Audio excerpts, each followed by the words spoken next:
What's up, guys? It's Ace Coleman, and I'm here with the Champion Blueprint podcast. Today's guest is Tim Gillingham. Tim Gillingham is a wealth of knowledge in the sport of archery, and today we're going to pick his brain. So, Tim, how's it going, man?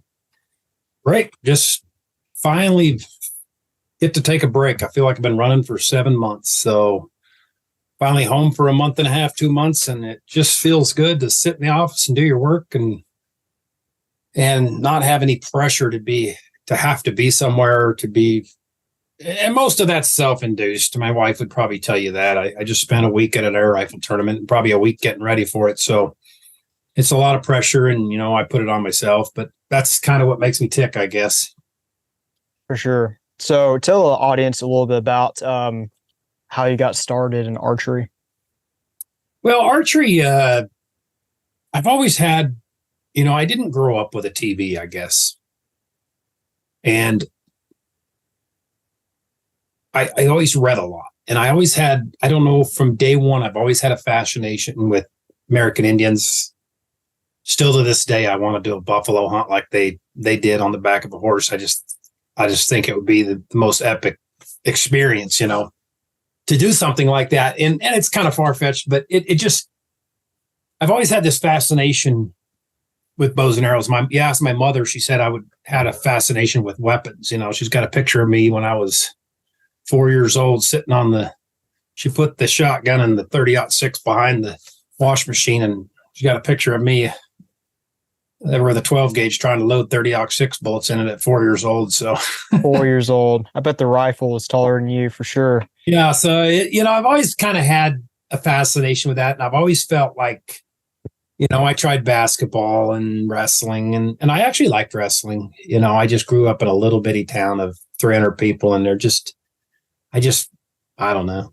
A lot of it was self-esteem driven. I grew up very poor. My dad was a preacher and we didn't have a lot, and kids are mean, as you know, and I think I damaged my self-esteem a lot. And when I'd always loved hunting, but I hated the fact that when I went up rifle hunting, it was just orange everywhere. And the only game you saw was running by you. And it's just like, it just didn't seem pure, it just didn't seem the way it should be. And Sure. So when I was in ninth grade, we moved down from, I think my first bow was a bear whitetail. I bought it off one of the assistant preachers or something. Ended up having three of them. We bought at pawn shop and stuff before. I used to work with my dad.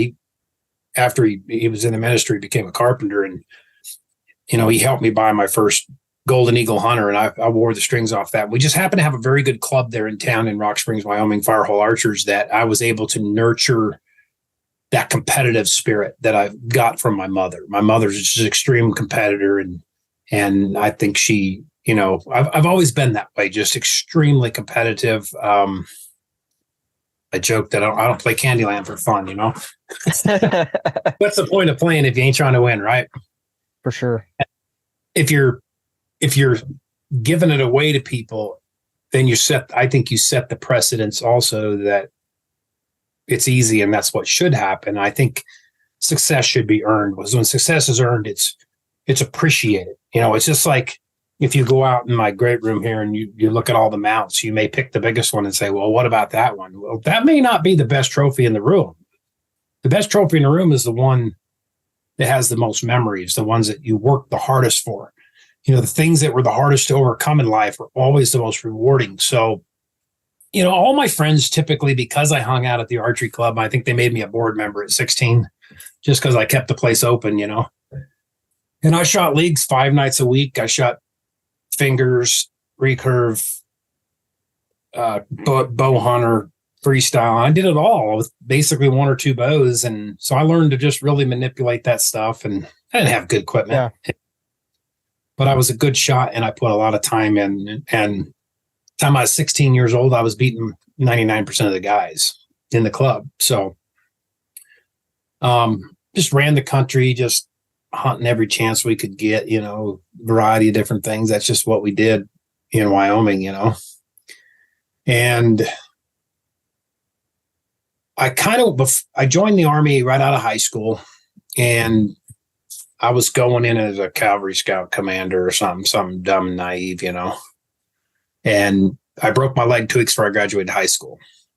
And it was a bad enough break that it got me out of my enlistment. And you look back over your life and you think those situations like that the good Lord probably had a hand in it, because there's a couple other situations through my life that I could have died. I mean, and you just look at it like there's somebody that's got a different plan for you. And I've always felt like, the older I get, the more I feel like it's my calling, Yeah.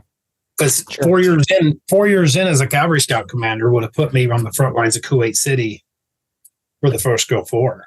I'd have been front lines. And instead, 2 years later, I re-enlisted and went to, I kind of enlisted to go to Alaska, because every young kid that loves hunting, where do they want to go? They want to go to Alaska. So I went to Alaska, ended up on the Sinai Peninsula for 8 months, and then I ended up staying up there another 5 years. So that's kind of where it got wedded. A lot of archery in Alaska in the wintertime, there's not much else to do. So spent a lot of time shooting. I mean, we used to have a lot of fun shooting 3Ds out in the snow, even middle of the winter. We'd go out and, set 3D tournaments up with snow machines and have a big bonfire. And that was a great time. I mean, and you learned everything. And then I started traveling to the first ASA tournaments. I went to the very first ASA tournament, and I think it was 94. And I did that for 3 or 4 years. I went to 4 tournaments with kind of probably the same goals and desires that a lot of young guys have, that if I can win some, then I'll keep going, and it never happened. So I'd always placed well, but I just, all of my problems revolved around yardage judging and living in a place that was just covered in snow. You just couldn't do it. You just couldn't, and Yeah. And nobody tried harder. We had a great indoor range, 50-yard indoor range on the Air Force Base up there in Alaska. And I wore that thing out. I mean, I was there all the time. I loved the game of archery, and went to as many events as I could and shot all the state stuff. And then I shot a bunch of regional stuff. And so, that's kind of where it got, wedded. And then I moved. I just decided that I wanted to pursue archery. Okay. So I figured out a way to move to the United States, or back to the United States. Yeah. We used to call it the lower 48. Yeah. And my brother got me a job on the railroad, and I worked there for 5 years trying to play the game, and you still can't. Okay.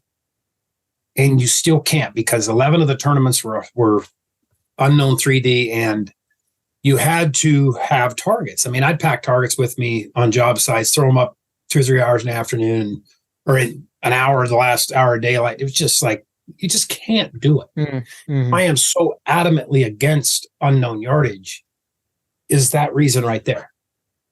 It only benefits the people that have the facility to practice. Okay. The moment you make it known distance, it doesn't matter where you live. It doesn't matter what access you have to targets. You can be competitive. Does it give a slight advantage to a guy that might have a range? Very, very slight. Very slight. I agree. I know For Kyle sure. does. Well, Kyle doesn't shoot a lot. When I shoot known distance, I don't shoot a lot of 3D targets. I shoot a few. Working on strategy, working on aiming. But I can do the same thing on a piece of cardboard. Okay. I can get that same feeling, that same look, that same type of aiming that is required on a 3D target. I can do that with a silhouette. I could do that with little black dots. So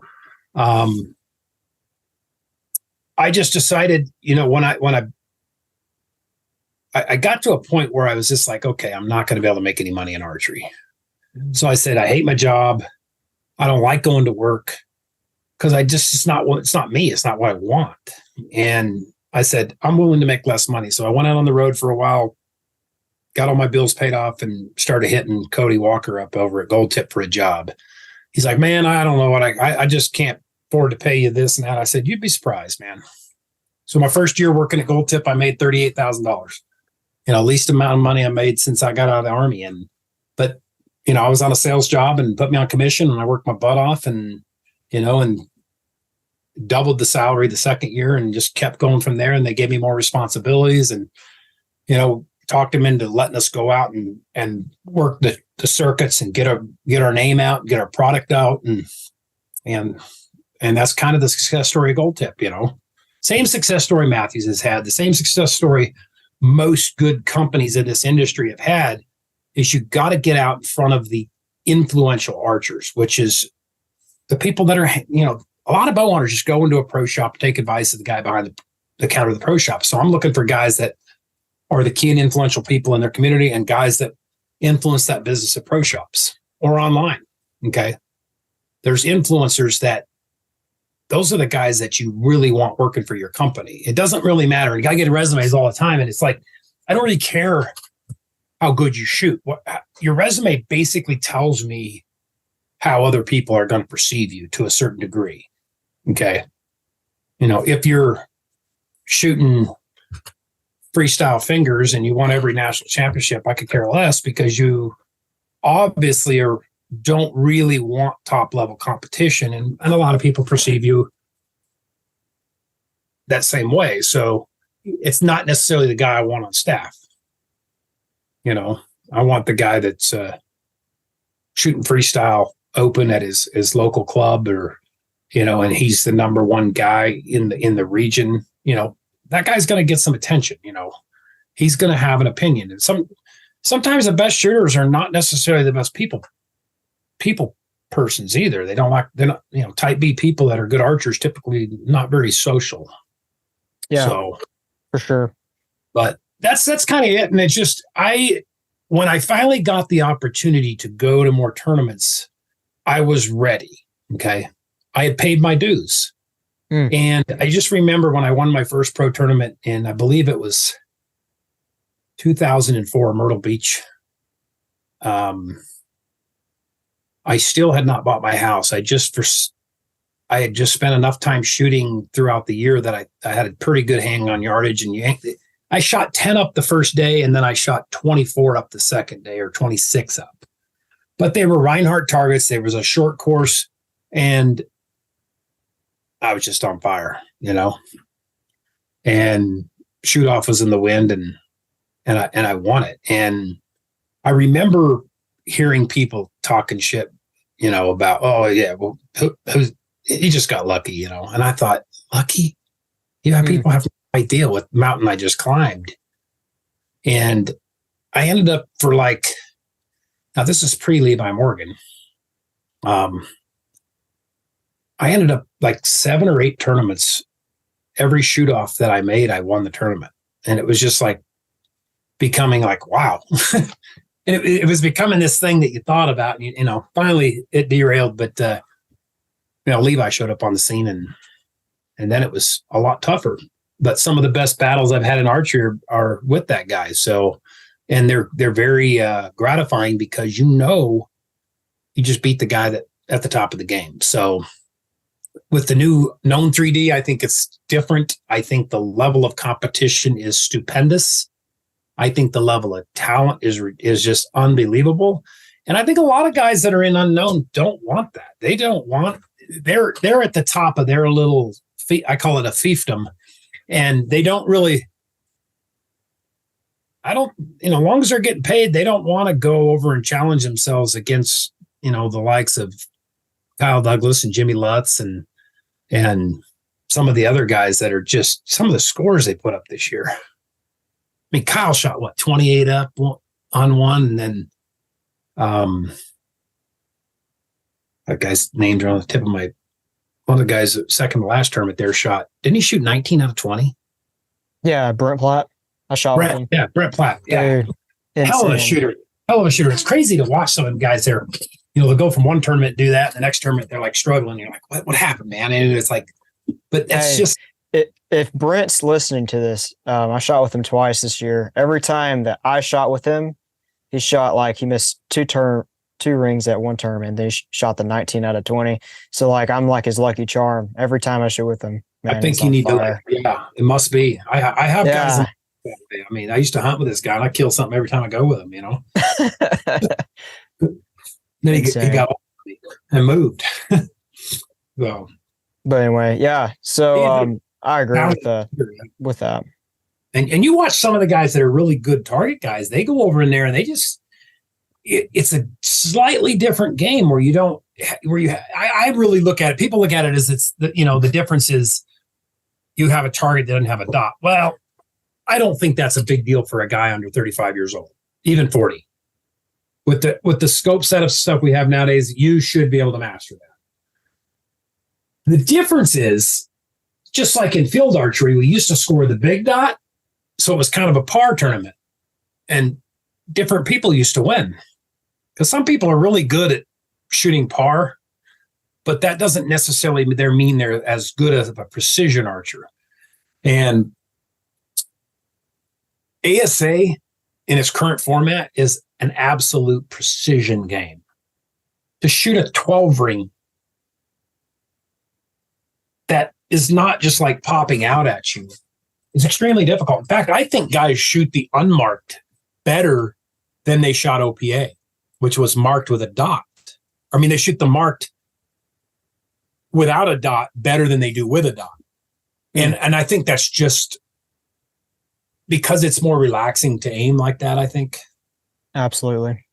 And it's just funny to see, and part of OPA was, you kind of just knew what score it took. And I think if that game would have stuck around a lot longer, the paradigm would have changed and scores would have just got higher and higher and higher. For those of y'all that don't know, OPA is like you're aiming at an orange ring, right, on a 3D target. Yeah, it had a 12 and a 14 ring available at all times. And my personal opinion is they made it a little bit too long. If you're going to have a 14 ring, you should have 30% of the targets in 14 range, which I believe is 45 yards and in. Right. You got to tempt people. The whole point of that is to put the male ego into play and to tempt people to go for it. And it's just another way for people to fail. It's like a golf course, right? I mean, you go for the pin every time if you want, but you're going to get slapped if you don't have a balanced game plan. And that's the beauty of even Mark 3D. It's a balanced approach, and OPA was even better at that because they put it in such extreme terrain that it took a massive skill set, and there was more risks involved once you had, all those elevation, bad footing, so on and so forth, incorporated into the shot too. So you really had to factor all that stuff in. And to me, it was the most enjoyable game in archery because of that. Right. For sure. So, to add on to that was a lot of information. That was awesome. I feel like I have to agree though, like with the known 3D, like there's just so much talent. Everyone shoots good. But like at the same time, there's par, like you can, have a good group, but you might not be precise. And then there's the guys that you can count on to be precise, So some people attack the game as well. I'm just going to aim at the middle and add a yard and hope I hit the bottom of it. That ain't going to win you anything. No, but trust me, that happens. And it happens more in the unknown because they don't have to score as higher, as high. So, but let's just face it. The reason the same people win all the time in unknown is because there's no competition there. They're the same people that win, or that's their competition every weekend. And it's because either people aren't willing to put the money up that it takes, or they can't. Okay. You look at where I live. If you had to buy an acre to put a 3D range in, 1 acre, it's going to cost you at the very minimum $100,000. Okay. Wow. And most people can't even conceptualize that. So I'm lucky that I have a half acre in the back connected with my neighbor, and they let me put targets in there. But if she were to move or something, I might be out of luck all of a sudden. And so again, another reason I'm so adamantly against it is just simply not available. You are taking a massive amount of people, competitive people, out of the game the moment you make it unknown. Anybody that lives in a metropolitan area that does not have access to their own range is not going to be competitive. Now, in the early days of 3D, I don't think as many people had access to ranges. But keep in mind, there were really only 4 or 5 targets too. You had a black boar, you had a couple deer targets, a turkey. And so you only had the same targets all the time. So your recall memory on those targets was actually pretty good. I have 140 3D targets in my backyard. If you shoot ASA and IBO, you have to have both brands of targets. And if you're missing one of them, you're going to be at risk of shooting 8s and 5s on that target. I guarantee it. It's just, and it just pisses me off because every year they come out with, they get rid of a couple targets and then they bring 2 or 3 back in. IBO brought in the raging boar, some big sheep, and another howling wolf. Now, if I had to go buy all 3 of them targets again, which I didn't buy them this year, I mean, you're talking to get it to my house, $3,500 probably. Yeah, right. Just to play the damn game. Mm-hmm. It's just not even realistic to people, you know? And I think the only reason like IBO even stays in business is because they don't have any competition. You know, they're up in the Northeast and there's nobody really competing against them for those shooters. And I'm hoping the ASA decides to move, honestly, and expand. You know, I think it'd be good for archery because I don't think you're ever going to get the IBO with their ego to look into known distance. It's just so ludicrous that they act like they're a parallel to hunting, right? That they're a hunting, supporting organization when they don't parallel hunting at all. Okay. 99% of people go into the field with a rangefinder. Okay. So they'd be better off if they had an organization like, say, the Total Archery Challenge, and they were the scoring version of that. People want to, that's what people want to do. I think, that more directly parallels what they want to do, but you just got some old hands in there that all they ever did is shoot unknown 3D, and their ego just gets in the way, and you know what to do about it. I just go and shoot it and try to win it. Right. So, the IBO needs to look into that for sure. That'd be cool. I mean, but it didn't matter how many people tell him that. If the guy running the organization says it'll never change under his watch, then he's already set his foot in the stone, and you ain't going to do anything to him. It's just male ego.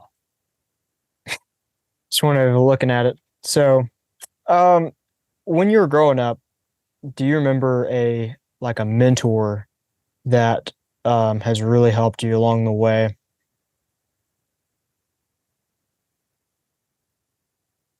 Not really, man. Not really. I learned it all the hard way. Wow. I did. I never, and that's the beauty of nowadays. People don't have to take as long to learn as I did. It took me 20 years to win my first pro tournament. 20 years. 20 years. And, there's people that, I don't know. I just hung around the club and tried to pick up things here and there, but I have a very analytical personality. And so a lot of the stuff that I come up with was based on shortcomings that I saw. I watched and absorbed everything I could, and, watched Frank Pearson's videos on sight leveling. And then I'd go down to Reading 2 years in a row. I just remembered I went to Reading and my sight was unlevel. I get to the first uphill shot and my third axis is off. First downhill shot, I'm the other way. And I'm like, what the frick is going on here? Yeah. So I had to sit back and make an analytical analysis of what's wrong. It took me a lot of years, honestly, to figure that out. And, the information that they were giving out was not completely accurate. And I think the reason is because in the olden days, we shot 48-inch axle bows. And when you drew them back, there was, and a guy would say a 29-inch draw length or 28-inch draw length, never saw what I saw. Okay. Because as I draw the bow back further, my cable side comes back further on the cable rod, and it creates more load. Okay. That's why the third axis had to be done at full draw. And I had to figure that out. In fact, I had sold 30 Hamsky levels before a guy come back to me one day. I gave it to a guy at work. It's pretty sharp. And, he's like, hey, that ain't going to work. I'm like, and I got all butthurt. I'm like, what do you mean it works perfect? Because I was clamping it on the sight and doing it at full draw. And he's like, no. He said, the bubble in your level.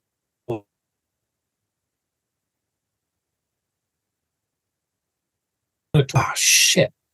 He's right. And so it took me about 2 days to come up with the pin fix. And I don't know where I got that from. Maybe from had that wire on their site.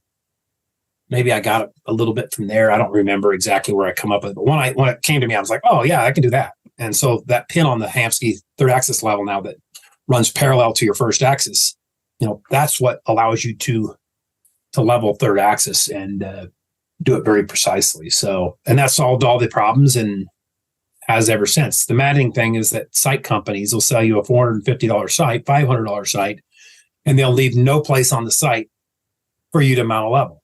It's insane. They don't give a crap how you level the site. Yeah. But tournament sites are better, but hunting sites, it's the high-end hunting sites that bug the crap out of me. And hunting bows are going to need third axis leveling way more than tournament bows because of the high let off and the inexperience of the shooter. And because you are shooting at a lower angle anyway, out of a tree stand, for example. You're going to see it more, downrange, but like a hunting bow is much, much more susceptible to being a half a bubble change from static to full draw than a target bow due to its short axle and the most people shooting, 80% let off. Right. Yeah. All that riser torque. Yeah. Yeah. It's easier to influence. So as far as, mentors, no, not really. I tried to absorb everything. I went down to see Frank Pearson one time and just trying to pick up some tips and stuff. And I think what it taught me, he did, help me a lot with this follow through and, the importance of a good bow arm. But what it did for me more than any other thing, this is why I tell people to go pro as soon as they can, is I'm out there shooting him for lunch because he always tries to take lunch off everybody all the time, right? and I beat him. I beat him at lunch 2 days in a row, and he always tries to get you on a steep downhill shot, but I'd actually kind of paid my dues on that a little bit. And I beat him at it. So it did more for me, going over there and pitting myself against a guy that I had held like here, this guy's one of the top at the game right now, and I went on and I won Fresno safari shoot. And then I went up to Reading and placed the best I ever placed. And it's just a combination of just being around people that know what they're doing. So when I went from Fresno, I had won the tournament, but it just felt like the bow. I was shooting a Browning Vanguard. It just felt like it had, you probably don't even know what a bushing is because you've shot bows with bearings your whole life, and I stopped at a guy's house named Dave Butler, and he was really kind of one of them guys like myself that was a real equipment guy. And so I stayed the night with him, and he looked at my bow. He's like, dude, your axles are sticking. I'm like, what is that? So he took a reamer and reamed. Well, he took a reamer and reamed out my bushing. He said, oh my gosh. I got up to Reading, and my first 10 shots at 80 yards, 9 of them were X's. And I'm like, holy crap, what a difference. And I went on that was one of my best finishes at Reading. That's back when Terry Ragsdale was in his heyday, and I was probably, what was I? 26, 27, maybe. If I was lucky, I might have been 27. I was young. For sure. So, yeah. But it's just accumulation of knowledge over the years. It's failure. And I always tell people when you fail, you either rise up from it a better man or you crumble. And success would be nothing without failure. Okay. I just went to an air rifle tournament and I got this new gun and it was hammering and I qualified really well, just thought awesome. But in the back of my mind, I know I hadn't shot this gun at 100 yards yet very much. And so I got up early in practice and it just fell to pieces on me, man. And I couldn't, there's just more to learn, and you just got to chalk it up to the guy that won just knows more than I do, and I haven't paid my dues, Exactly. So, but I could slowly see this incremental growth where I'm getting smarter, getting better, learning I always tell people the difference between pros and amateurs are the high highs and the low lows are compressed. Okay.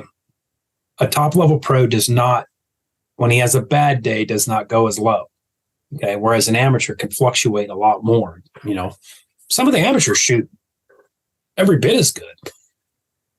You know, they're just either, you don't want to sit around too much in the amateur division too if you're good enough, because you'll start holding these people up here in the pro division in higher esteem than you should. You should get in and mix it up with them as early as you can, just to understand that they're human, man. They're not really any different than you are. They put their pants on Very the same true. way.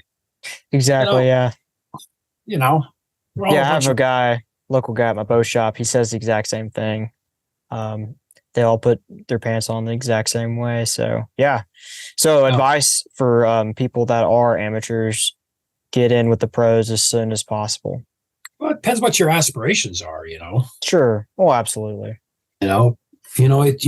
Everybody has to decide what their aspirations are. If you're just there to have fun, if you're there you want to compete, you know, and challenge yourself, you know, and you're not ready for that level. If, you know, some people just aren't, they don't want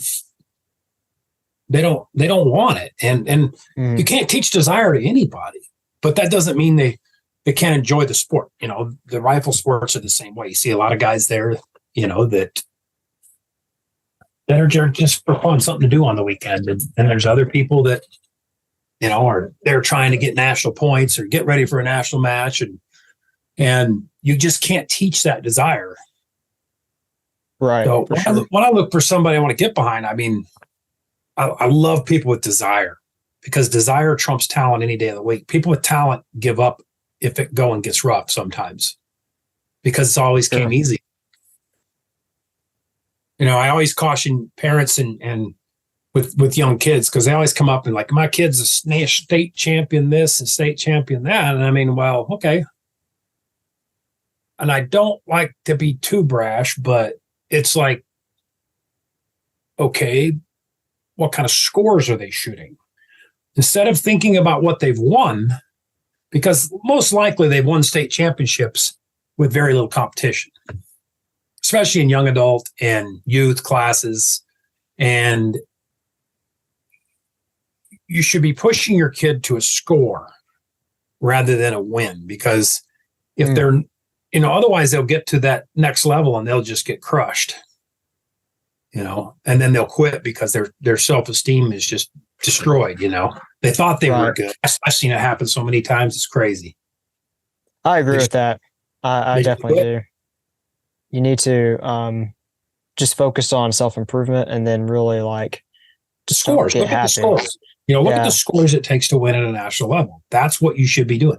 You know, when I go out on a 3D tournament, when Levi Morgan goes out on a 3D tournament, we aren't we're not saying, well, this score will win. It's like, I'm looking at each target individually. And I'm thinking, what do I got to do to give myself a chance at the highest scoring ring on that target? That's what I'm doing. Okay. Right. In IBO, it's pretty easy. I mean, it's just in the middle. So hit the middle. Get the freaking right yardage and make a good shot. And a good shot goes a long ways. And I've always said that Levi was probably the best 3D shooter in the country because he was also the best shot. He gave himself a bigger 12 ring. Same thing with Dan McCarthy. And he gives himself a bigger yardage estimation error because he's a better shot. You know, if you shoot the center of the circle, your yardage goes a little bit, you know, a little bit further. Okay. Right. So, and I'm just kind of a momentum guy. If I can get momentum going, I'm tough to stop. For sure. My biggest problem has always been between point A and point B. I agree with that. Yeah, like it's all in your mind. So speaking of, you know, these 5 inches, what do you do to work on your mental game and keep it sharp at a tournament? Well, one of the questions I get a lot is the command shooting, right? Sure. Why do you do it? How do you do it? And I guess it's because I never learned from anybody. I just picked the bow up and shot it like I did a rifle offhand,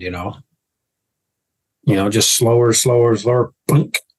And by the time, and I'd go to tournaments and I'd get a little rattled and couldn't put the pin in the middle or whatever. And I'd go back to Alaska with my buddies and be like, man, got to figure out how to shoot back tension. Got to shoot. And it does. It breaks that link instantly of, anticipation. But I just never could shoot the scores. And I had a buddy, John Bamberg, up in Alaska that just made me question so many things that the status quo was saying. And he was 26-inch draw. He'd stand there with a 38-pound bow with 26 13s and 110 grain nibs cut 25, 26 inches long. And he would never miss. I mean, he shot literally 60 X's. This is in the 90s. Okay. He would shoot with a gator jaw release that you've probably never even seen. This is before loops were invented. Yeah. A gator jaw is a dual caliper to one. Two. I've seen that's those. one on the top. And he just sit there and shoot nothing but 60 X's. He went to the Nationals and shot a 59X standing next to Kirk Etheridge, who was kind of the best at the game right then, and I was pretty proud of him. But he was always an old redneck from Mississippi, or was he from Louisiana? So he grew up in the era of the first 3D targets, the 2D targets, guys shooting 2 grains per pound, and they put lipstick on their arrows so they could score them just because they would blow them through all the targets, right? Sounds kind of crazy, right? But I went probably 12 years back and forth, fighting that. Should I do it this way or should I do it that way? I had Carter exits. I had everything. I shot every release. And when I moved in 97, I moved down here and I told myself, I'm giving myself 2 years with nothing but a surprise shot. I'm going to see if I can do it. You know how many 300s I shot in 2 years? How many? 2. Wow, that's rough. In the mid 90s, I shot 300s for a month and a half straight without even missing. I could stand at 50 yards and shoot most of them in the X ring on a single spot, 20-yard target. And it was at that point I was just frustrated beyond belief and decided that, the only reason, because I was analyzing myself, I was going, okay, you can go to every regional tournament and you win them. The only reason you can't do that at a national level is between here and here. And at that point, I decided, screw everybody else. This is my way. They can call me the Hammer. They can do whatever they want. I'm not going to let it bother me no more. I'm going to embrace it, and I'm going to use it as a catalyst to drive them crazy. And I won my first pro tournament that year and have kind of never looked back, and I don't know that I have taught Kyle to do anything but other than just made it okay, because there were guys before me that did the same thing. Tom Crow shot the same way I did. He's probably the most successful senior pro shooter and open pro. I mean, he just went from open pro all the way up to senior pro. And I think he won shooter of the year at 65 years of age. Back tension guy ain't going to do that. I hate to break it to you. You just can't aim as good anymore. And he's been real encouraging. He's called me a couple of times, been real encouraging, because he understands the game, and understands how much of an advantage, if you have control over that style of a shot, is. Now, there are pros and there are cons, sure. There's times that indoors when I'm just in total retard archery mode, I want to embrace that back tension shot. But if I can't hold the bow still enough to do it, what's the point? Yeah, I agree with that. That is one of the biggest pros that I've seen with like a command style shot is you're aiming like doubles in quality, Yeah, it's not that it doubles in quality. It's just that it's where your focus is, right? Sure. What breeds most of the problems in indoor archery and most par style archery events is the fact if you miss one, you're gone. Okay. And that's very difficult for a type A person like myself to deal with. It's hard for me to just shutter it and put it back here. I'm on it the whole time. And so I try to focus on the mechanics of the shot that it takes for me to make it easy, whether it's, for me, it's how I set up on the shot, how I set my shoulders and start pulling. Because if I creep, it's not going to hit where the pin is. And then just try, focusing on giving your conscious mind and keeping your conscious mind occupied with a routine so that it can't reach in and short circuit on you. Short circuit. So you don't get that squirrel. You're there, where you're thinking about, if I miss one, I'm gone, You just, that is the hardest thing in the world for me to deal with. And sometimes it's hard to aim at the center of something you can't see. Like the yellow targets are the worst, if you can't see the 10 ring. Sometimes I will sight in on the edge of it. Like 9 o'clock seems to be my comfort hold. But I find myself still just getting in my own way no matter what I do. If I'm going to get in my own way and I'm going to keep myself from being successful, which is really what Lanny Basham talks about in his training, is it's a self-esteem issue. You don't feel you always put yourself where you view yourself. Okay. And it's hard for me. I mean, I've like Vegas, for example. I mean, I have no respect for a 300 with 28 X's. None. It's not even good. It's just decent shooting to me. Sure. And I can do it in my sleep in practice, but yet I can't go shoot a 300 with 20 X's at freaking Vegas. Cause I'm always, it's a miserable format in my mind. And it's just super hard for me to block that. Whereas you look at 3D, for example, it's a different game. There's no predetermined outcome, right? So it's easy to go in and focus on shooting every 12 and seeing where you fall at the end of the day. When they changed field archery from hitting just the big dot, it became less of a mental game and more of a technical game. You had to have your ducks in a row. You had to have your sight tapes right. You had to have your cuts right. Everything mattered.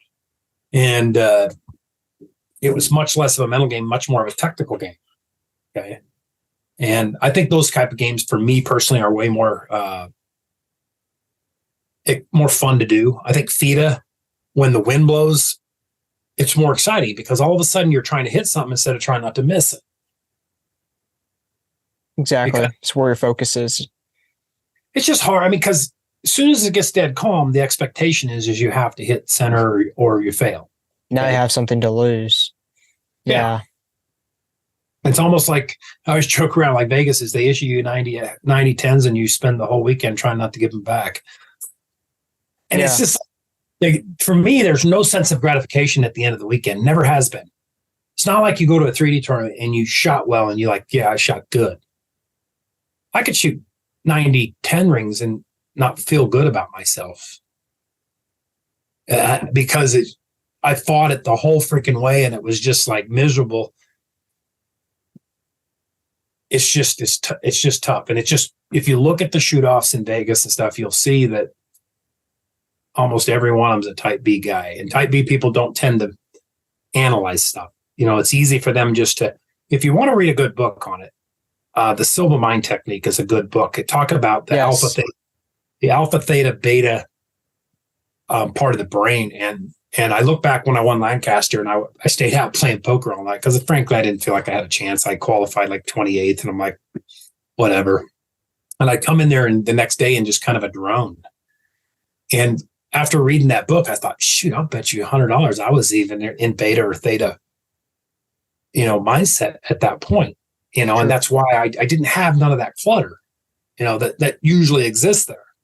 So maybe I just need to have a John Daly lifestyle and, I could come in there all groggy and just for indoor, Smelling like the casino. Yeah. Yeah.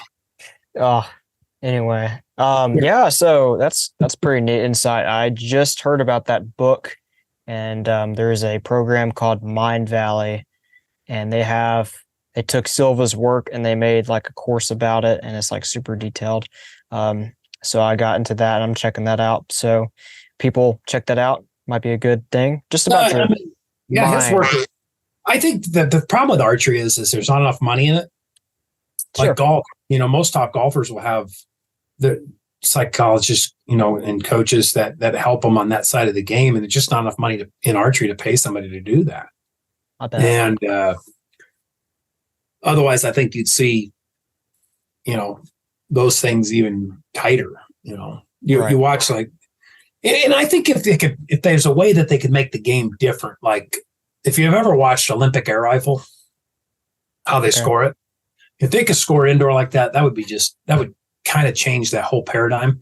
Is it like a set system or something like that? No, they score closest to center, right? So you get a weighted point. So, but it's all electronic scoring. So that's the infrastructure problem. It's $10,000 for a scoring machine, and they have to be highly calibrated, but they get scored based on how close they hit the center. So every shot they're trying to make the perfect shot. Whereas in indoor, you don't even have to make You're trying to be the laziest you possibly can and still hit the 10. Don't even to hit the 10 ring or the X ring. You could just be like over here, right? Yeah, you don't have to make that great of a shot. You know what I'm saying? Right. It's not this crowning achievement in archery. It's just par. And then we have a shoot off. Sure. And the game changes. And then if you're shooting par, then you're like, oh crap, now I have to try. I've done well at Lancaster because Lancaster, once you get to the shoot off, it's a different game. Yeah. Okay. It's you against this guy. Now I can compartmentalize that and play a game against this guy. Sure. Now the reason that is because it's an 11 and a 10 instead of an X. Not necessarily. It's just the fact that it's almost like I'm playing this strategy game. I'm like, okay, if I pound these three, it's going to get in his head and probably miss one. That'll give me one. And then if I do it again, I'll have two, and then he can't beat me. And I'll play this game, and I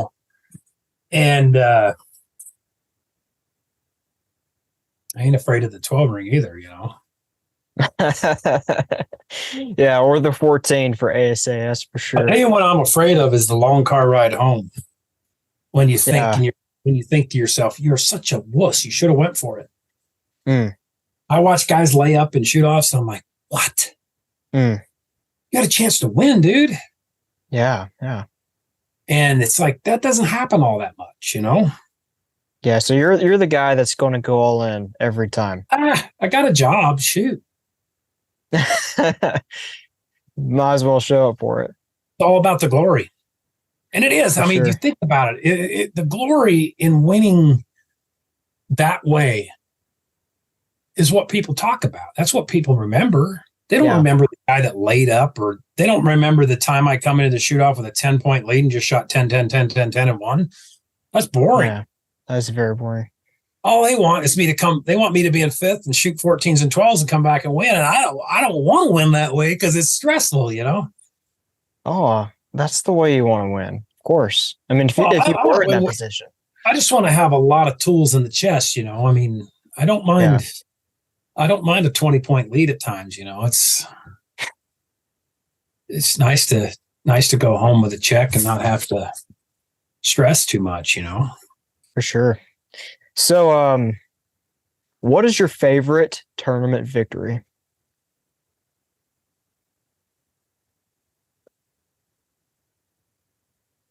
My favorite tournament victory. There's a lot of them. Well, I'd say one of the best I ever did is when I beat Levi one time. We were first arrow into the shoot off, and I was 10 points behind him. And I come back and shot all 12s and 14s, and he shot an 8 or something, and I beat him.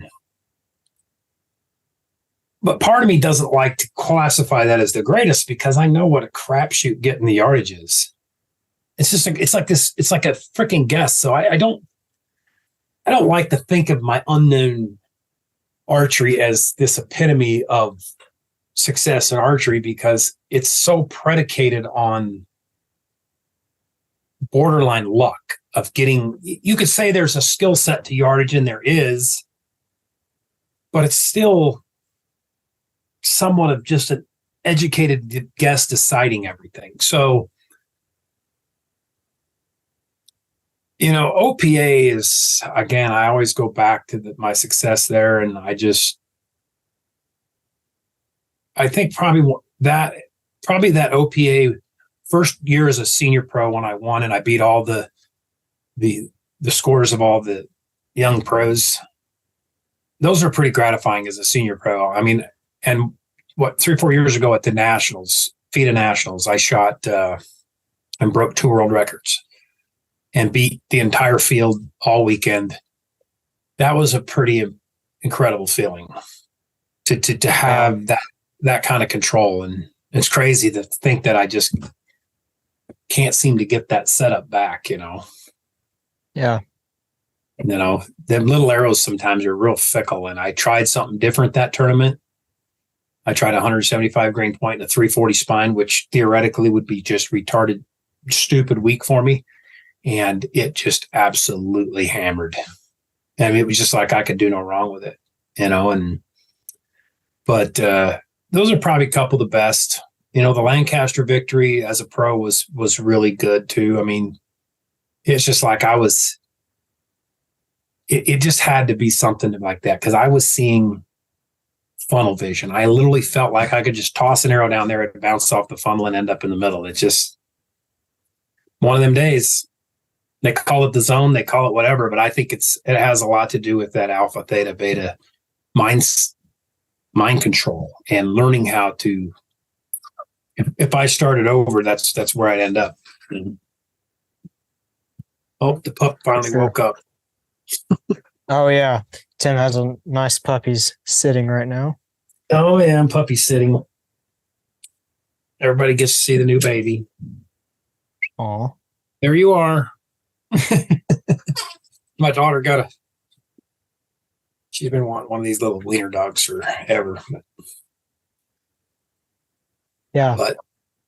So, how much do you feel like you need to practice to be prepared for a tournament? A lot. I mean, one of the things that I do different than a lot of people is I shoot so many different events that it becomes very difficult to keep up with the equipment aspect of it and all your stuff. And a lot of times I end up having to do this at tournaments. I watch Paige do the same thing, but it's just experience allows you to do that. She's extremely fluent with, her on target, or what do you call it? The little software system she uses. Archer's Mark. I tend to try to start preparing equipment a couple months ahead of time. I kind of know what's coming up and I just got a lot of experience now. So I probably would do better if I focused on one thing, but just not a reality. Just not a reality. I don't spend enough time judging yardage, but it's so difficult, to spend that time, man. When I was a pro, that's all I did. When I was a younger pro in the unknown, when I shot unknown, you just had to spend all your time judging yardage and it just took away from everything else. The accuracy, the shooting. Yeah. It's the yardage, man. I'm telling you. And then you still go to a tournament just hoping you wake up with the yardage. It's all recall memory. Sure. And I've discovered things like, sipping an energy drink while I'm shooting actually helps with that. Getting a good night's sleep sharpens your brain, just helps with that recall memory. But now that I don't have to do that in ASA, it's just a massive relief it's just so much stress off my game, man. It just gives me so much more time just to shoot my bow because that's all it is really. I mean, it doesn't matter whether I have all the tools and tricks and with these new Bowtech bows, man, I can dial it. It don't matter what the poundage is. I can put the same holding weight on every single bow. Okay. So, and I can dial that in just perfectly, so that really makes it easy. These new bows just make it so easy to get setups together, to tune setups. I don't spend 2 or 3 hours trying to tune something anymore, or days. I mean, I remember spending days and weeks trying to get left hairs out of bows. And that's part of the learning experience. Now I can do it because there's only 4 things that cause a left hair. about 4 that cause the right tear. And I mean, it's not rocket science. Yeah, for sure. And just that deadlock cam system on the Bowtech it just makes things a breeze. Right. You know, able to rotate the mods, man. Jason Goykin showed me that on, the first year of the 38s, and he was actually doing it on the Fanatics. And he's a real sharp guy, real top level amateur shooter. I like Jason. Yeah, dude, he's a good. I'm going to roast him for this, but dude, that sucker needs to go pro. Like, come on, man. Sandbagging. Stop sandbagging, Jason. Smart guy. If that's what he wants out of it, it's just his prerogative. Oh, absolutely. I don't think he wants to work at it that hard, or he doesn't want that stress. And it's just what he does for relaxation. And yeah, I agree. Like the biggest thing for him, like I asked him about 3D, he just can't see. That's his biggest thing. Yeah, dude. I tell you, I got a new lease on life with that new lens in my right eye. When I turned 50, I put a trifocal lens in my right eye. And there's pros and cons to it, but the pros outweigh the cons. And so it's definitely going to help me with my archery career. I do get a little bit of glare and stuff, but as a rule, I can see my pin better than I've ever seen in my life. So that becomes the big problem for older archers. That's the nearsighted stuff, right?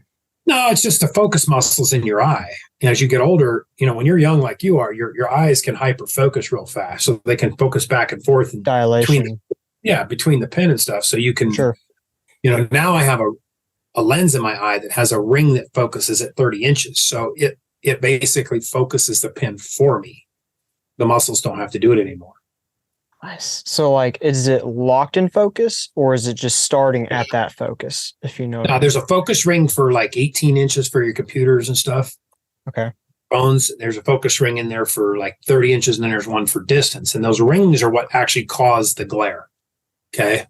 Sure. You get out in the bright sunlight, you get a lot of glare. I mean, and if you ever watched me with those flaps on the side of my hat, that's what it's trying to. If I do this. It cuts down a lot of that glare. I've actually tried to mount things to a hat and stuff to look through like that. My wife's like, "You are not wearing that in a tournament." I said, "Honey, I'll wear whatever makes me win." Amen. You just got to deal with what you got to deal with, and so I answer your question. Yes, you did. So a lot. We like to go off and on, but that's all right. Oh. So what do you do to continuously focus on improving your game? Well, at this point, I ain't trying to get better. I'm just trying to last. Okay. I don't know that as you get to a certain age, I don't know that you're able to get better. It's just, you just try to be as good as you can be. When you're young, you've not achieved the top. It's the hardest thing in the world to stay at the top. I mean, I'll tell you, it's the hardest. Once you win, it's just the pressure to stay at the top. It's just like hunting or anything else. I mean, it's. I was talking to Chris B yesterday on my podcast, and it's just that pressure people have once they're in that spotlight of maintaining. I went on an elk hunt for 13 days and didn't kill an elk, and it's kind of a letdown, but I was okay with it, other than the fact that, you feel like this pressure that you have to perform. Okay. And right now what motivates me is basically supporting my family, trying to build enough money to retire, trying to help my sponsors, achieve sales. I feel a direct responsibility for everybody that I'm involved with that gives me stuff or that sponsors me.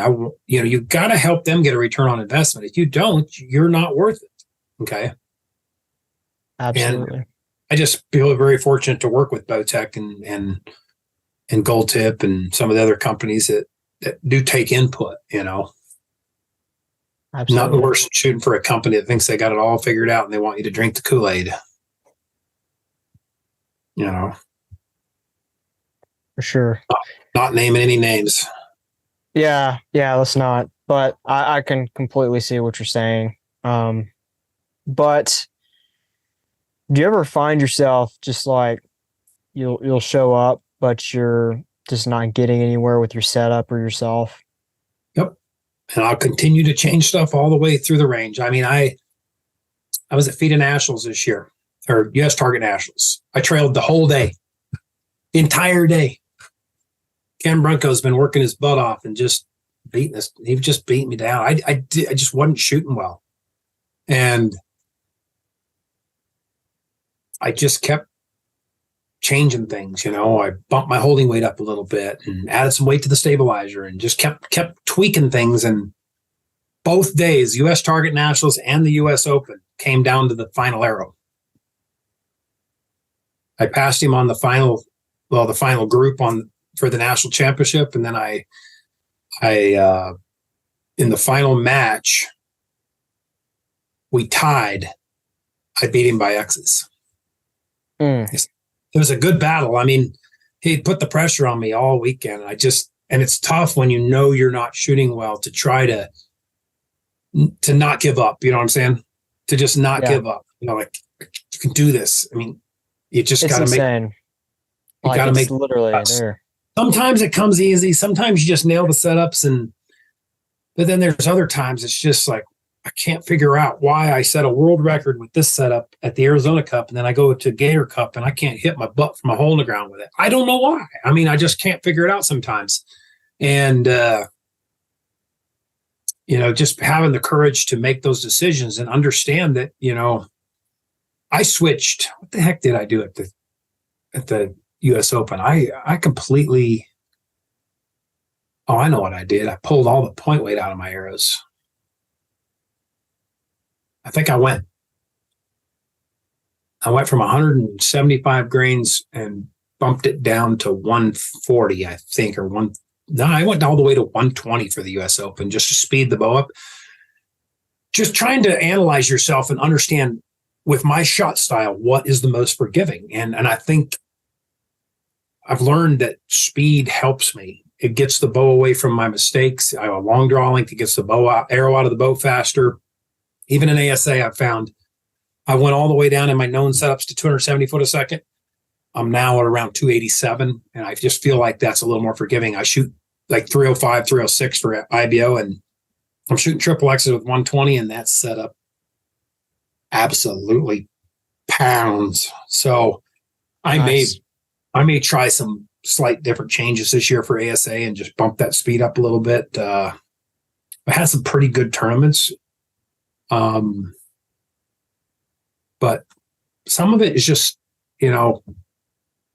not being able to see as well as you used to. Some of it's just a lot of it just is holding, man. When you get older, you just can't. It's so hard to slow that motion down, and it changes so much day to day, and you just can't figure out why. When I used to stand there at 27 and just shoot a single spot target at 50 yards and just could fire just right on the X every time. Now it's a little bit faster of a drive-by. See what you're saying. Yeah. Wow. I wonder why that is. Is that more mental or more physical? No, it's just physical. It's just, you're starting to wear the body out, man. The neurons and the electrons and the nerve endings and all that stuff, the core.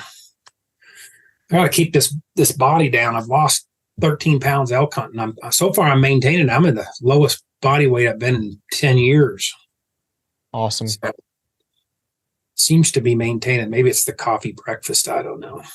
Yeah, maybe you need to do some planks or something. Do some kneeling cable crunches. I hate it. I hate working out. I don't know why, but I hate it. I mean, there's potential there, I'm sure. I shoot my bow for 10 hours, but working out sucks. Yeah. Anyway. Well, for any people that are, kind of in an amateur spot and they're kind of wanting to go pro, what advice would you give them? Well, first of all, you need to take responsibility and learn everything you can. Okay. I put a ton of information out on Gold Tips YouTube channel. I mean, all my tuning series is out there on YouTube channel. Learn it, man. I'm telling you, that's exactly what I do. I shoot 5,000 arrows a year through paper, minimum. Paper tells no lies. Okay. Get your tuning stuff down to a fine, oiled machine. Don't have those problems. Control everything that you can control so that you can work on the stuff like mental training that you don't have as much control over. Okay. Those are what's going to dictate who wins and loses, is the mental control. Once everybody's at the same skill set level, and you get enough good shooters in a room, that's all it's going to be, is a mental game. Kyle Douglas is where he's at because his mental game is just on point, and I haven't seen it. I haven't seen many nicks in that armor in him. I've seen it from time to time, but it's usually when he's struggling with a setup. Okay. So if you get the setup right and you make the game easier for him, that's the whole point of the setup. I mean, we've all went to tournaments and stuff with setups that are, you can still shoot 300s with it or whatever, but it's not the best you've ever put together. So you want to learn why. There's several things that I think shooters need. You need a drawboard. I spent 20 years of my career without a drawboard. Big mistake. Mm-hmm. That drawboard needs to have a very good scale on it that allows you to measure your holding weight. Okay. You can use the drawboard to check your draw length. So when I'm running 5 different bows, that grip to loop measurement is uber critical. Once I find that setup, I want to be able to put it back in all my bows, whether I change the loop length or I change, something else in the bow to accommodate that. It just helps you go from bow to bow to bow. Stabilization is massive. You've got to learn how to stabilize a bow. It's going to be your biggest thing to help you hold the best. Kyle kind of just shoots if you can muscle heavy setups, short arms like you got, I think it's a big, I do think the guy that's 5'8", 5'9", stocky build, short arms has a big technical advantage in archery. And everybody thinks maybe I do because I got a long draw. That's just fast.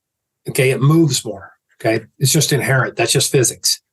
But having shorter, more compact form allows you to handle more mass weight. The more mass weight you put on them bars, the slower your motion is going to be, plain and simple. But you got to have the ability to hold it up. And that is holding weight and leverage too. So I keep trying to build mine up even, but I've tried some of them stupid heavy setups and they just sitting out the end of my long arm. Just maybe if I built me some big old lats, I'd be good. I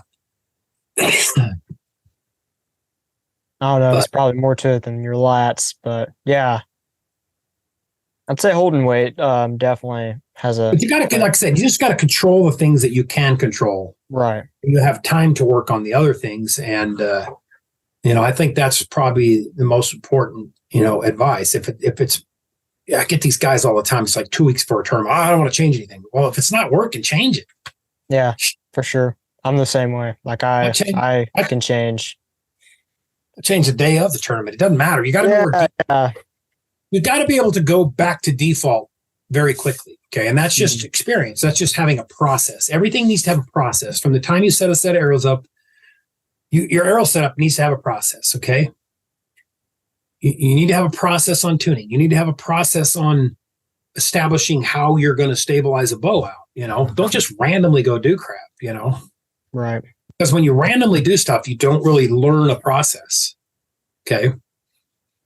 And then you have to shoot the game. You have to shoot scores. You have to, one of the big things I always tell people is you have to be able to shoot scores in practice to the level where your bad scores can win tournaments. That's compressing your high highs and your low lows. When your bad scores are good enough to win tournaments, that's when you're practicing at the right level. Wow. That's power. Yeah, it's compressing the high highs and low lows. For sure. If you're always happy, because most time in tournament, you're not going to be shooting at a level where you're just like blowing it out of the water. Okay. Because most people in their self-esteem level are not comfortable there. And so if you're shooting outside of your ability level, you are going to try to put yourself back where you view yourself. Okay. So that's where lots of practice comes into play. You want to be comfortable with all levels of experience, but most of the time you want to be like disgruntled and still be able to win. That to me is the best mindset that I have. Like, I'm just not there, but I still won. And every once in a while you'll win with a good performance, and I heard this in a podcast or something the other day. A guy was talking about the mindset of winners. The mindset of successful winners is that they always feel like they're behind.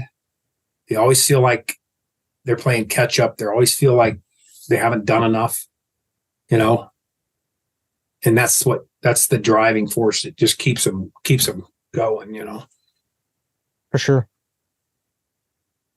Awesome. So we're going to get into some of the viewer questions right quick. Okay.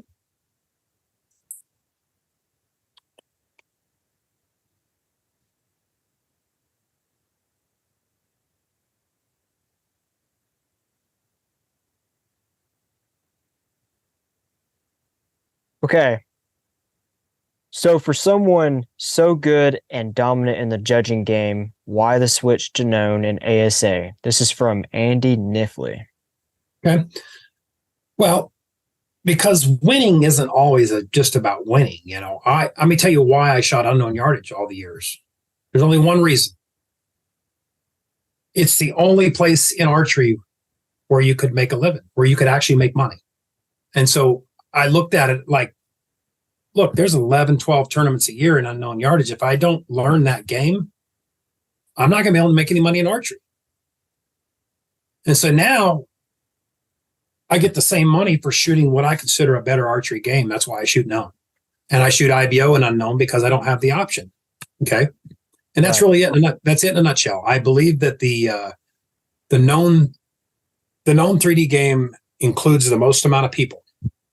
Okay. It's an inclusive game where the unknown game, a lot of times I think, is filled with people that, they could be good shooters. I mean, I'm not taking anything away from the top guys in that game, but there's a reason why the same 4 or 5 people always win. And it's because the talent pool does not go that deep in there. And a lot of people stay over there hoping that somebody else screws up to give them success. Okay. And that's the mentality. They're hoping somebody at a top level shoots a 5 or a couple 5s so that they have a chance of winning instead of the other way around, I just love watching some of these guys and that battles and known pro and watching how crazy good they are. And just, there's a reason why those guys don't want to go play over there, because it's a tough place to make a check. Okay. And that's it in a nutshell. That's why the guys stay in unknown. And that's why I go to known. It's just, I like archery. I don't need stress of judging yardage in my life. Okay. Perfect I answer. hunt with a rangefinder. If unknown 3D archery taught me anything, is that I need a rangefinder for hunting. I tried judging the distance on a monster mule deer last year. That didn't work out so well. But it's not good. Should have used the rangefinder. I tried, but I just, last minute. Everybody's like, well, what did you do before rangefinders? I said, I just miss a lot. I mean, what do you do? I mean, best invention for bow hunting has always been a rangefinder. So, amen. Okay. That's pretty much in a nutshell. Andy, that's the answer. So, shoot some known. Well, so, known distance just takes that. It takes the advantage away from the people that have a range and allows more people to compete in the sport of archery. Okay. I agree. More people at the same level. And that's good for archery. And I don't think you can argue that point. I just don't. They're it's hard. Come back. 3D archery has always been about unknown. Full crap. then all you people that believe that should just throw your freaking rangefinders away for hunting if you're that purist. Just throw them away. You shouldn't be allowed to use them. That's the way you feel. Right. That's one way of looking at it. So, Roland Deason, what's the number one thing or type of tuning people should do to their bow that they just don't do? Well, I mean, first and foremost, you should paper tune. And a lot of people get this thing in their head that, oh, paper tune's for chumps. I'm a bare shaft tuner. I French tune. Well, let me just tell you this. The guys that bare shaft tune and French tune are the guys that can't paper tune.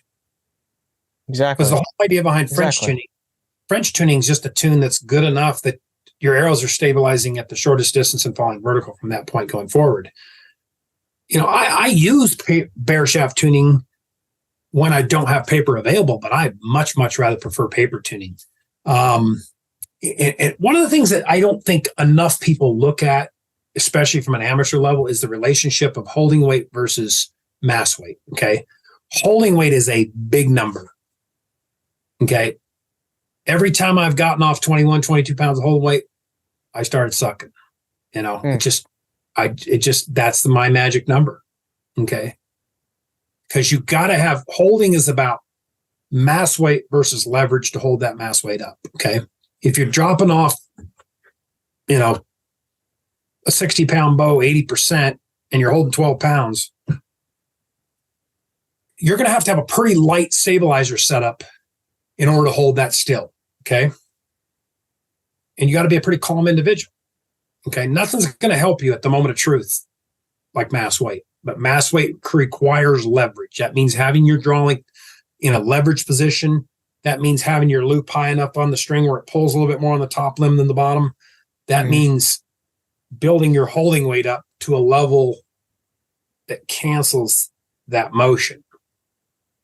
Exactly. So I think that's one thing that people don't understand is holding weight.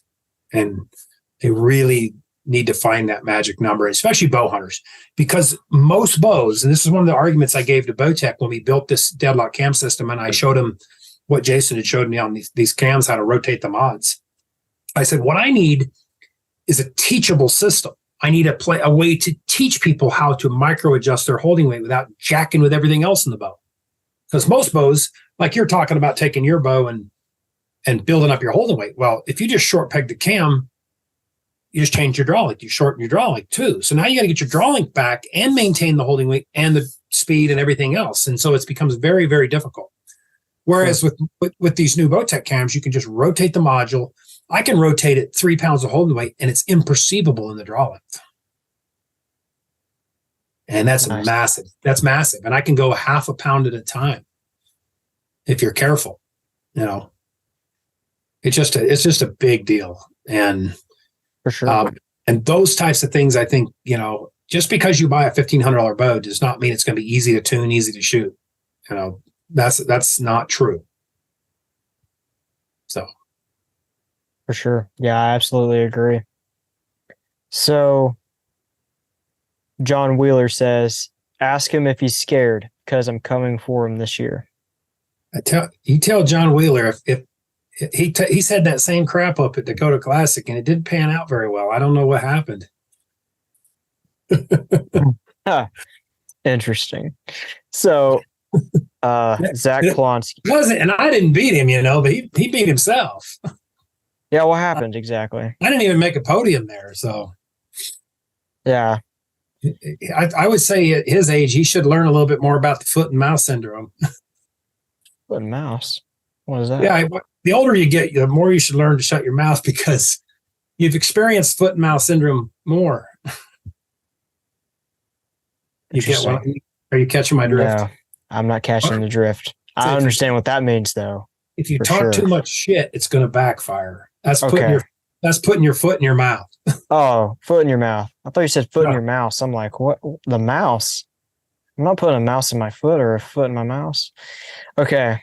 So, John, you need to chill, man. So, Zach Plonsky, we all know that known is better than unknown 3D, but I want Tim to say indoors is best.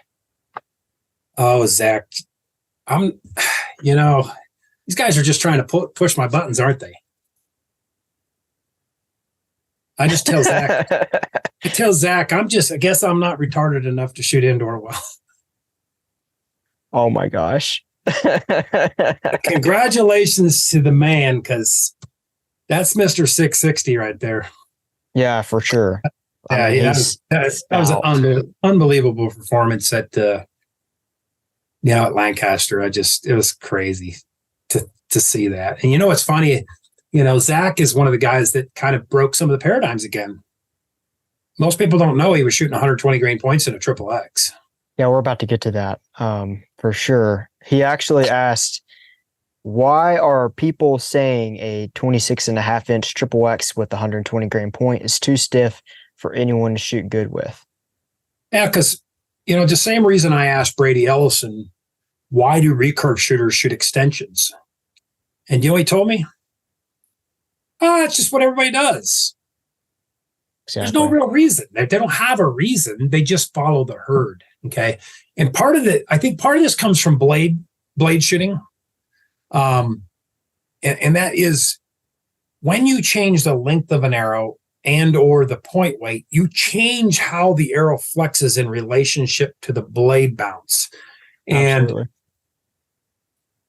I think in that situation, sometimes you find setups that are more forgiving than others. Whereas if you're shooting a rest like a Hamsky, which more and more people are shooting, and learning the benefits of dropping that arrow rest at the midpoint in the shot cycle, so you don't have any of that negative influence on the back end of the shaft, I think there's much a wider spectrum of forgiveness in arrow setups. Personally, like George Riles, one year he shot triple X's and he left them really long with a 100 grain point. Now, in that situation, because you only have 100 grains in the front of the arrow, it's not as big a negative of leaving it long. Okay. I don't really see any positives of leaving it long, other than maybe you make it a little bit softer to a bad shot. But I find that particular scenario only comes to play in micro diameter shafts for me. That's about the only arrow that I feel like I need to be shooting a little bit towards the weak end, because it's a small target for the power stroke of the string. I think, and you can see this shooting through paper. Okay. If you take a large diameter arrow, you can just do about anything you want through paper at 5 yards and get a bullet hole. You do the same thing with a micro diameter arrow, your tears are going to be all over the place. Okay. And that should be the biggest illustration to you as to, why that is. I personally think that the point, which is the heavy part of the arrow, needs to be as close to the rest as possible, because then it gives the rest control over the point. And I could go deep into that on some tests that I've run on torque tuning, where I saw setups that where when I bent the blades up on the side and gave it a little side pressure, that setups that wouldn't torque tune just came right in like this. And it makes sense, because the moment, especially on a stiffer arrow, if the back moves, the front's going to move about the same amount. If it has a little flex in it, it'll move a little bit less. But if the back's moving left and the front's moving right, and the front hits side pressure instantaneously, it's going to start correcting instantaneously. If it's sitting up on a flat blade, it's going to get out more before it comes back. Okay. Yeah. So that's the reason. There's a reason why I do everything I do. Sure. I completely agree. I like cutting it like right 1/4 inch in front of the blade. It just gives the rest control over the thing. And I love having guys like Kyle Douglas. I have another girl here, Mackenzie Witherspoon. She, her dad she's a good shooter. I mean, she won Lancaster, I think, a couple of years ago. And I built her some triple X's 23 inches long with 120 grain points.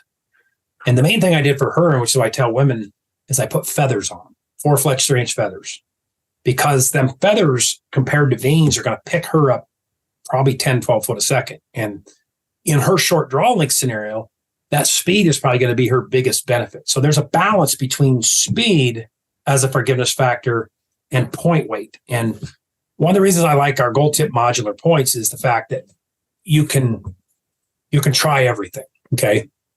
so that you don't have to go buy 150, a 200, a 250 grain set of points. It's just ridiculous, number one. But I always tell people most men, I tell them to start with 150 grain point of triple X, shoot it for a week. Okay. Because the difference between a 150 and 200 is going to be about 2 baby X's at most. If it's more than that, you got a clearance problem. Sure. I can't tell you how many people over the years have called me and, oh, these things suck. I can't get them to shoot. I'm like, powder your freaking arrows. There's no logical explanation why that arrow won't group. Okay. None. And I got too many people shooting them at too high a level for you to tell me that and for me to believe that. And so the guy goes back, powders it. Oh yeah, man, it was crashing. And then I respect this guy from Mexico. He's one of my pretty good shooters down there. And it was like, he went from one day that I can't hit anything with it to the next day, it's the most forgiving arrow he's ever shot. So, and it's just clearance, right? It's a simple thing. My tuning process always starts with powder. You look at my bows, they're always covered with powder, right? Yes. Because that shit's hard to get off. It is. Yeah, Lotcherman, for sure. If you run that arrow further up against the burger hole, you start running into more and more clearance issues. So that's one of the things on this new bow tech. It's a little tight, but I feel like I'm getting enough clearance and enough vane control with a 2 3/4 inch vane on a triple X on a 4-fletch. I just think that's a pretty good setup. Nice. So I definitely need to try some 4-fletch. 2 3/4 sounds really good. Let me just give you a little thing on 4-fletch. I learned it shooting broadheads, okay? And I went from shooting 4-inch hard helical on a test we were running here with Grim Reaper, and I had every broadhead playing off and hitting the dirt at some point, okay? And then I went in and I picked these arrows up that I had fletched up for ESPN Great Outdoor Games. I had 4-fletch on them, and I did that so that I could knock them either way. And if you go look at my podcast, there's a Hammers Hacks video, and it's just kind of a little tip and I do with alongside the podcast, and we talk about that a lot. So the other place that I've seen that a lot in is shooting triple X's, especially for 3D with 100, 120 grain points. I'm telling you right now, there is no comparison to how a triple X shoots with 4-fletch, say Raptor style 2-inch vanes versus 3 of them.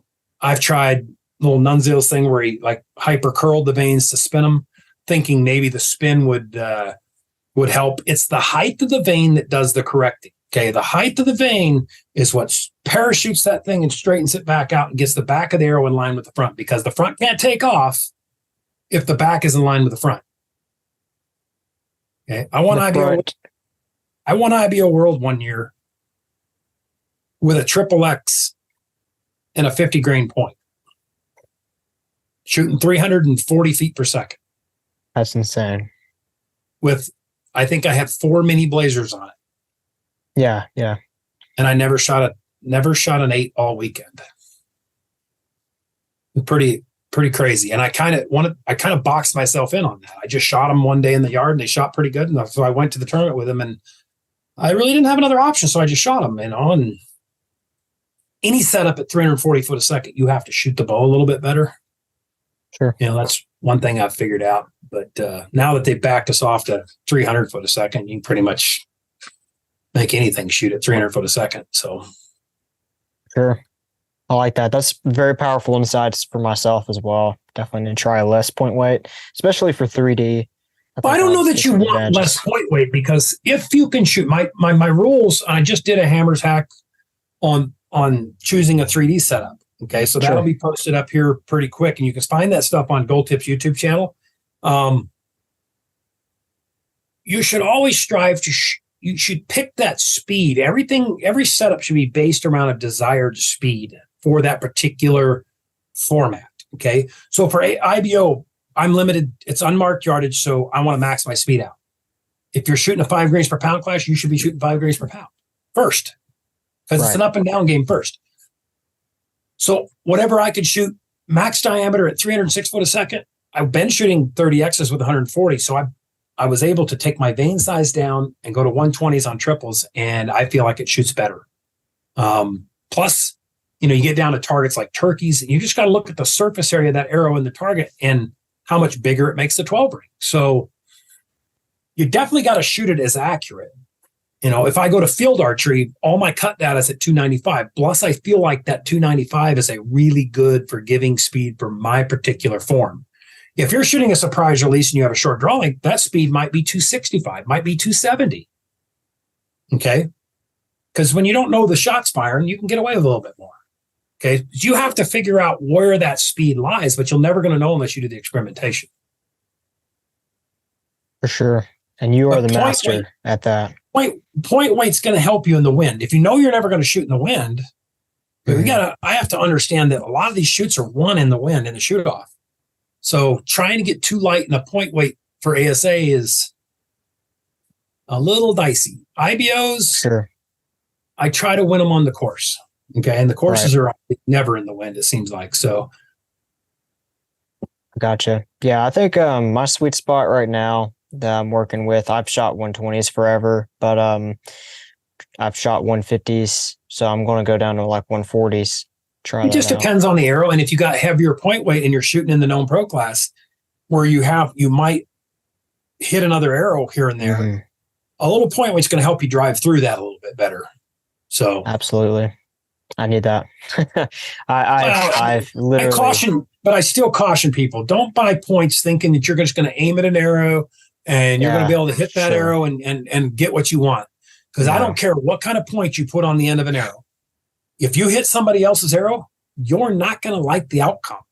Your sole strategy should be based on avoiding impacts with other arrows. And I tried to get Josh with ASA to make a simple rule that allows us to move lateral on the stake to avoid those kiss outs, mainly for your guys' class, for the known pro class. For sure.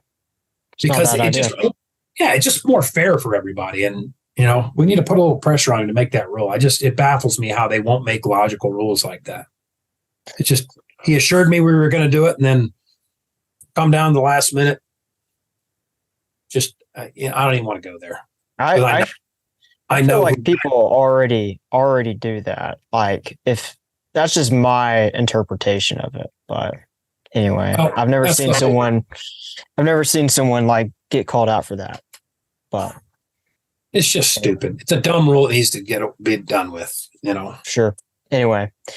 So Tiffany Nolan, this is probably an obvious answer, but how can you tune out the loudness, beginner, that other people are causing in tournaments? How do I tune out the loudness that other people are causing? The one thing about tournaments is I find myself being very hyper vigilant. Okay. It's like your brain, again, it's hard for me to get into that beta theta state of mind. And hold on, I got to pass the dog off. It's hard to get in that alpha or that beta theta state of mind for a guy like me. And so it's like the more I worry about stuff, the more I get hyper vigilant. And I actually make it worse on myself. And I would encourage people to read that book and to try to, if you're young and you want to really be a top level archer, you need to really, I think, perfect hypnotherapy, because that's what it is. Extreme visualization is self-hypnosis and hypnotherapy to a certain degree. And I would probably say if you got into any high level mental sport like diving or, you look at these guys and what they do on BMX bikes and motocross and the tricks and stuff, I guarantee their mental training routine is key to their success. Because if they can't see it, if they have one errant thought, the conscious mind is going to get in the way and it's going to screw them. Okay. And I think that might be where she's coming from. When I get at a shoot off, I don't feel it at all. I don't feel anybody. Yeah. It's just like this. I think the shoot off is a validation. Okay. It's the hardest thing in the world to get to a shoot off, it seems like. But the shoot off is like, from a self-esteem standpoint, is you're validated. Okay. You made it. Okay. Now you can do your damn job. Okay. And I feel like I deserve to be there. And I feel like there's just a dull roar behind me. I don't even care about it. It doesn't even matter. I've tried putting earplugs in. Then you just try starting to hear through the earplugs. It's crazy. the stuff your mind will do to you, and you're not allowed to use like noise canceling earphones or anything. So for most competition. So I think you just got to learn some of the best shooters come from areas where, they have 4 or 5 shooters and really good shooters, and they're just harassing each other all the time. So they learn to deal with that. And maybe that's the way to train out of it. Try to get people. I watch George with his kids they play those little games where they try to mess with each other and, try to create distractions and stuff. And you got to learn to shoot with that. You got to learn to just block it up. You got to learn to be confident in your ability and almost, confident basically to the point of arrogance. I mean, you almost see some guys develop that. I call it false bravado, because sometimes it's real bravado. If they're shooting at a high enough level, a type A person typically does pretty good in a type B game like indoor. But if there's any like nick in their armor, if there's any doubt in their mind, you'll see them fold up pretty quick. And it's just don't see it near as often. A guy like Bodie Turner and Kyle Douglas, it's just, and you can just go down the list of all the people that make the shoot off at Vegas. They all kind of have that, this is easy mentality. It's like, what are you making it hard on yourself for? And blah, blah. It's just like, most of them got one speed, and it's granny gear, and it's like in life, Sure. I know exactly what you mean. It's hard for a high strung guy to calm it down. It really is. It's but if we were all the same, it would be a boring world. It would be. So Tiffany, I hope that answers your question. We have Tommy Corson. What steps he takes in tuning to build a more forgiving setup? Well, forgiveness number 1 comes from your fletching pattern. Okay. Number 2 is going to come from point weight. Okay. Those are your 2. And clearance is first and foremost. You just got to make sure you have clearance. Okay. One of the reasons on the Hamsky drop away, I have learned to drop it at the midpoint of the shaft was, number 1, it's just logical, right? Okay. I want to drop that arrow when the arrow's vertically cresting away from the rest. Okay. Because the bow starts to fire, bow starts getting into the peak of the draw force curve, and it flexes vertical. Okay. That's when you want the arrow rest coming down and out of the way. I think that's a massive forgiveness factor. It makes tuning easy. Now, with my triple X's, as I go stiffer in an arrow, I rationalize that the stiffer arrow basically is just, and a bigger diameter arrow in general, is just going to cycle faster. It's going to recover faster just because of its diameter and stiffness.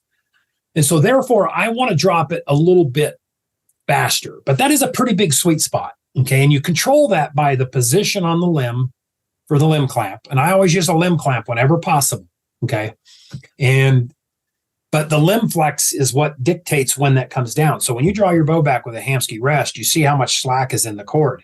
Well, all that slack has to be gathered before the rest comes down. So that is going to dictate when that rest comes down. Okay. Your limb position is going to be kind of your mass adjust. And then the tension on the cord or the spring is going to be your fine adjust to that scenario. So I typically will use a limb clamp. I build a bowstring for my pull cord. And the beauty of the bowstring is I could pull the lever arm off, put a twist or 2 in it, and I can really fine tune that. Okay. So those 3 things I think are big in terms of forgiveness. Other than that, it's just using stabilization to slow down the motion, get the motion down to where it's controllable. Okay. Because if you're shooting a really fast, jittery, sight picture, you're going to be flinching on it, reacting to it, and it's not going to be very forgiving. So, but people overlook fletching. I see all kinds of people with little bitty fletchings, 20 yards. You should be in overkill mode. Okay. There's no benefit to shooting small fletching indoors unless you have a clearance problem. Okay. I would run 4-inch forefletch if I could. but I can't clear it on this particular bow reliably. So I opt for a 2.75, which I have found to be adequate. So Very nice. And again, what I talked about earlier is start with that 150 grain point, shoot it for a week. I don't want you making any decisions based on a good or a bad day of shooting. You want the average, right? And then throw a 50 grain weight in the front of it and see if it's better. Most of my top level shooters shoot 200 grains. I'm starting to see some of the guys like Zach shoot lighter, and he likes that. He's a puncher, so he likes that responsive setup. In the rifle pistol world, they call it barrel lock time.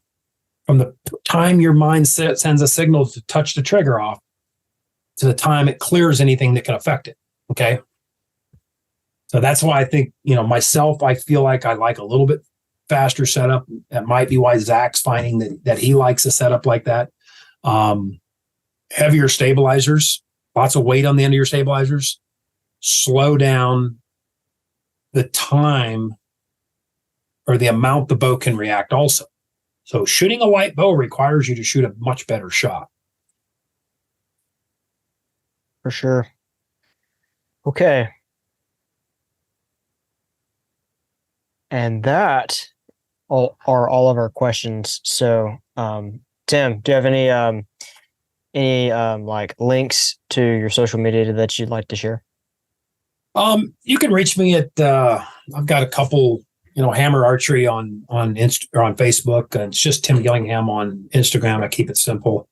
If you have any questions, feel free to reach out, to me. I'll try to keep them answered up as much as possible. And other than that, I would highly recommend you guys check out, you can Google my name in some of the videos, but there's a lot of those on Gold Tips YouTube channel. I'd highly recommend you watch the 11 video tuning series. It'll give you an extremely thorough understanding of tuning, from broadhead tuning to tournament tuning, because it's all the same.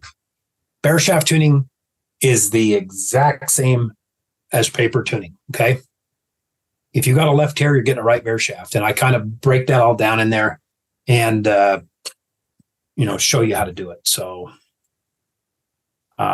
if you get stumped on anything, let me know. All right, Tim. It was a pleasure. All right. Thanks a lot. I appreciate you having me.